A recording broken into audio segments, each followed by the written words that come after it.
இன்று ஆண்டவரை காணிக்கையாக ஒப்பு கொடுத்த விழா. இயேசு பிறந்து 40 நாட்களான பின்பு மரியாவும் சூசையும் அவரை எருசலேம் தேவாலயத்திற்கு எடுத்து சென்றார்கள்.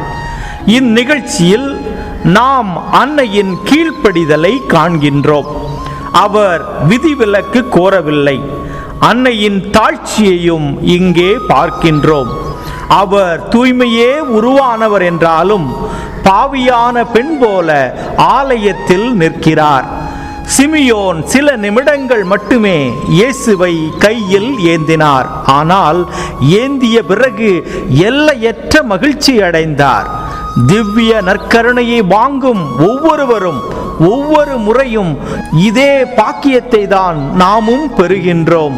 இந்த சிமியோனை போல மகிழ்ச்சி அடைந்து இயேசுவை பயன்படுத்தி அவருடைய புண்ணிய நலன்களை பெற்று புனிதர்களாக வாழ வரம் வேண்டுவோம். இறை ஆசீர் உங்கள் உள்ளத்தையும் இல்லத்தையும் நிரப்புவதாக. ஆமென்.